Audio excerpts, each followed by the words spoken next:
ये है एक मजबूत मगर दिल का नरम सफेद बिल्ली बाबा, जो अपनी फैमिली के लिए हर सुबह प्यार से नाश्ता तैयार करता है।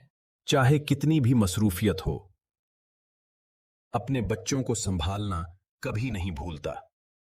काम कोई भी हो, सुलाई, बर्तन या घर की मरम्मत, हर जिम्मेदारी पूरे ध्यान से करता है। और बच्चे अपने बाबा की मोहब्बत में दिन भर नई चीजें सीखते रहते हैं। शाम जब बाबा घर लौटते हैं, चेहरे पर थकन जरूर होती है, लेकिन बच्चों की एक मुस्कुराहट उनकी सारी थकन दूर कर देती है। ये घर उनकी मेहनत और मोहब्बत से चलता है, हर दिन फैमिली के नाम।